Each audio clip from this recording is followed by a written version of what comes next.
Good morning all of you. TIU classes की आज की 7 जून की करंट अफेयर्स की क्लास में आपका स्वागत है। मैं सुनील कुमार। आज सीधे टॉपिक पे आते हैं, देखते हैं। फर्स्ट पॉइंट पे आपके लिखा है 6 जून। 6 जून को क्या मनाया जाता है बता दें आपको। 6 जून को आपका रशियन लैंग्वेज डे मनाया जाता है। रशियन लैंग्वेज डे क्वेश्चन अगर आपसे पूछा जाता है कि रशियन लैंग्वेज डे कब मनाया जाता है, आपका आंसर रहेगा 6 जून को। ठीक है ना, 6 जून को रशियन लैंग्वेज डे मनाया जाता है। आगे आते हैं English language day. English language day ये आपका 23 अप्रैल, वो भी स्पेनिश। इंग्लिश लैंग्वेज डे कब मनाया जाता है आपका? 23 अप्रैल को मनाया जाता है। और कौन सी इंग्लिश है ये? स्पेनिश। स्पेनिश बात करें आपकी Spanish English day, English language day आपका कब मनाया जाता है? 23 अप्रैल को। ठीक है ना। चलिए international Chinese language day. International Chinese language day ये आपका मनाया जाता है 20 अप्रैल को। कब मनाया जाता है? 20 अप्रैल। 20 अप्रैल को इंटरनेशनल चाइनीज लैंग्वेज डे मनाया जाता है। ठीक है ना। आगे आइए French language day. French language day ये आपका मनाया जाता है 20 मार्च को। 20 मार्च को फ्रेंच लैंग्वेज डे मनाया जाता है। आगे आते हैं अरबी लैंग्वेज डे, ये आपका 18 दिसंबर। अरबी लैंग्वेज डे ये आपका कब मनाया जाता है? 18 दिसंबर। 18 दिसंबर को अरबी लैंग्वेज डे मनाया जाता है। चलिए लैंग्वेज डे से जितने भी क्वेश्चन थे वो हमने सारे लिख दिए। अब आगे आते हैं, चलिए देखते हैं। एडिडास की ब्रांड एम्बेसडर, अभी हाल ही में एडिडास की ब्रांड एम्बेसडर किसे नियुक्त किया गया? आपका आंसर यहाँ से आएगा मानसी छिल्लर। मानसी छिल्लर। मानसी छिल्लर जो आपकी 2017 की मिस वर्ल्ड थी। ठीक है ना, इंडिया से रिलेटेड नहीं, समझ लें। एडिडास की ब्रांड एम्बेसडर कौन है? मानसी छिल्लर। ठीक है ना। चलिए एक एडिडास का एक और कार्यक्रम चलता है, वो होम टीम हीरो। अब क्वेश्चन आपसे पूछा जाता है होम टीम हीरो जो आपका अभियान है वो किसका है, तो आपका बताएंगे आंसर क्या रहेगा? एडिडास। ये जो है वो किसका है? एडिडास का है। चलिए आगे आते हैं महिला एशियन कप 2022। महिला एशियन कप 2022 का आयोजन जो होगा वो भारत में होगा। कहाँ होगा? भारत में होगा। समझ लें आप, महिला एशियन कप 2022 का आयोजन कहाँ है प्रस्तावित, वो आपका आंसर रहेगा आपका क्या? भारत। ठीक है ना। चलिए रूपेर्ट हाइन। रूपेर्ट हाइन का हाल ही में निधन हो गया। ये कौन थे? तो बता दें आपको, ये ब्रिटिश सिंगर और ब्रिटिश फिल्म प्रोड्यूसर थे। समझ लें आप कौन थे? रूपेर्ट हाइन ये कौन थे? तो आप बताएंगे ब्रिटिश सिंगर थे ये और ब्रिटिश फिल्म प्रोड्यूसर, गाना गाते थे और वहाँ पे मूवी वगैरह बनाते थे। ठीक है ना, रूपेर्ट हाइन। ठीक है। चलिए safe online learning in the times of कोविड-19। समझ लें आप, ये एक पुस्तक जारी की गई है, वो भी कोविड-19 को कैसे मतलब कैसे बचा जाए, इस सब के बारे में जानकारी इसमें दी गई है। ई बुकलेट है ये भी एक, तो इसमें लिखा है safe online learning in the times of कोविड-19। ये पुस्तक जो जारी की, इसका जो विमोचन हुआ है किसने किया? आपका रमेश पोखरियाल निशंक। रमेश पोखरियाल निशंक जो कि MHRD मिनिस्टर हैं, इन्होंने safe online learning in the times of कोविड-19 इसका इन्होंने क्या किया? विमोचन। वो भी ऑनलाइन है। ठीक है ना, ये ऑनलाइन बताती है आपको, ऑनलाइन पे आपको सब डाटा मिल जाएगा इसका। और वो भी आपको ये बताइए कि इस कोविड-19 के टाइम में कैसे बचाव किया जा सकता है, कैसे नहीं किया जा सकता। ठीक है ना, ये सारी चीज़ें इसमें दी गई हैं। ठीक है। चलिए आगे देखते हैं। DLF का नया अध्यक्ष। DLF का नाम सुनते ही आपको रॉबर्ट वाड्रा का नाम याद आता होगा। ठीक है ना। हाँ आता है। हाँ तो DLF के नए अध्यक्ष कौन है? राजीव सिंह। कौन है? राजीव सिंह DLF के नए अध्यक्ष हैं। DLF की जब बात कर रहे हैं तो DLF की फुल फॉर्म क्या है, तो आपको बता दें दिल्ली लैंड फाइनेंस। ठीक है ना।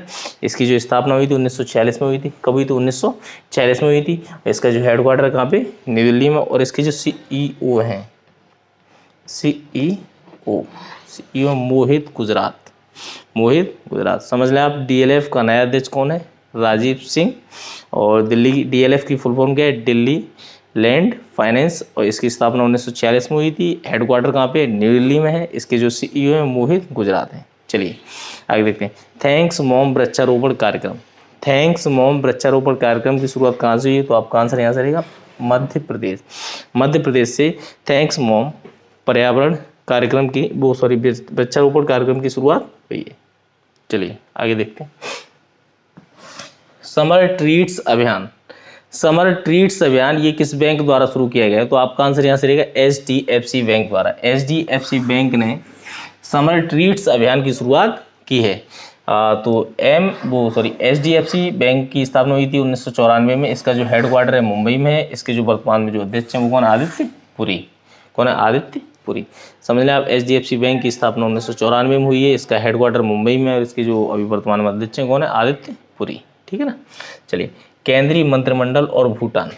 केंद्रीय मंत्रिमंडल और भूटान दोनों के मध्य अभी एक समझौता हुआ है। समझौता क्यों हुआ है तो बता दें, पर्यावरणीय क्षेत्र में सुधार करने के लिए। पर्यावरणीय क्षेत्र है उसमें सुधार लाने के लिए हाल ही में केंद्रीय मंत्रिमंडल और भूटान में आपस में समझौता हुआ है। ठीक है ना। चलिए आगे देखते हैं। 11 red dot challenge. 11 red dot challenge को मानुषी चिल्लर ने हाल ही में ज्वाइन किया है। जो 11 रेड डॉट चैलेंज एक अभियान है वो कौन चला रहा है अभी? यूनिसेफ। समझ लिया। जो 11 रेड डॉट, पहले क्वेश्चन आपका ये बन सकता है कि 11 रेड डॉट चैलेंज ये किसका अभियान है, तो आपका आंसर रहेगा यहाँ से यूनिसेफ का। और इसे किस भारतीय ने ज्वाइन किया, तो आपका आंसर रहेगा मानुषी चिल्लर। ठीक है, मानुषी चिल्लर ने 11 रेड डॉट चैलेंज को अभी हाल ही में ज्वाइन किया है। ये 11 रेड डॉट चैलेंज जो आपका है वो यूनिसेफ का कार्यक्रम है। ठीक है ना। चलिए, समर पैक्स। समर पैक्स किसके द्वारा विकसित की गई, तो आपका आंसर यहाँ से रहेगा DRDO। तो समझ लें DRDO। ये समर पैक्स है क्या, तो आपको बता दें जो PPE किट पहनते हैं, जो भी चिकित्सक हमारे PPE किट पहनते हैं उनको थोड़ी दिक्कत होती है, तो उससे थोड़ी राहत दिलाने के लिए सुमेरु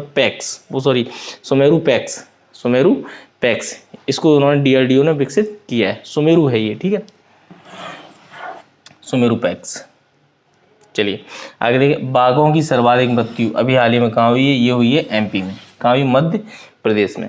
बाघों की हाल ही में सर्वाधिक ज़्यादा मृत्यु कहाँ हुई है? मध्य प्रदेश में। और ये जो आंकड़े जारी किए हैं राष्ट्रीय बाल संरक्षण प्राधिकरण द्वारा जारी किए हैं। राष्ट्रीय बाल संरक्षण प्राधिकरण द्वारा जारी किए गए आंकड़ों के अनुसार बाघों की सर्वाधिक मृत्यु किस प्रदेश में हुई, तो आपका आंसर यहाँ से रहेगा मध्य प्रदेश। ठीक है ना, मध्य प्रदेश में सर्वाधिक मृत्यु हुई है। अनिल सूरी का जिनका हाल ही में निधन हुआ है वो कौन है, आपको बता दें फिल्म निर्माता थे। अनिल सूरी जो कि फिल्म निर्माता थे, इनका हाल ही में निधन हो गया है। खाद्य वन परियोजना ये कहाँ से शुरू हुई है? आपकी हुई है केरल से। कहाँ शुरू हुई है? केरल से। काइली जेनर चर्चा में क्यों है? काइली जेनर जो है फोर्स 2020 पत्रिका के अनुसार सर्वाधिक कमाई करने वाली सेलिब्रिटी बन गई हैं। ठीक है ना। चलिए थोड़े पॉइंट्स और रह गए हैं, वो भी हम पढ़ लेते हैं। देखते हैं कि 14,000 करोड़ का आत्मनिर्भर पैकेज अभी हाल ही में किस सरकार ने जारी किया है? 14,000 करोड़ का आत्मनिर्भर पैकेज किस सरकार ने जारी किया है, तो आपका आंसर यहाँ से रहेगा गुजरात सरकार। गुजरात सरकार ने अभी हाल ही में 14,000 करोड़ का आत्मनिर्भर पैकेज जारी किया है। ठीक है ना। तो गुजरात की बात जब आती है तो गुजरात से क्वेश्चन और लेते हैं। सुजलाम सुफलाम जल संचय अभियान। तो सुजलाम सुफलाम जल संचय अभियान जो शुरुआत हुआ है, जिसकी स्टार्टिंग की गई है, वो कहाँ से की गई है? गुजरात से। ठीक है ना। चलिए आगे देखें। सोशल मीडिया प्लेटफॉर्म पर सर्वाधिक कमाई करने वाले कौन है, तो सोशल मीडिया प्लेटफॉर्म पर सर्वाधिक कमाई करने वाले क्रिस्टियानो रोनाल्डो। ठीक है, समझ लें। सोशल मीडिया प्लेटफॉर्म सर्वाधिक कमाई करने वाले जो हैं वो हैं रोनाल्डो। ठीक है ना। अभी देखें, अभी हाल ही में WHO का अवार्ड किस NGO ने जीता है, तो उसका आंसर आपका रहेगा सीड्स ने सीड्स ने WHO का अवार्ड जीता है। ठीक है ना। चलिए, IT कमिट पहल की शुरुआत किसने की है, तो IT कमिट पहल की शुरुआत RK सिंह ने की है।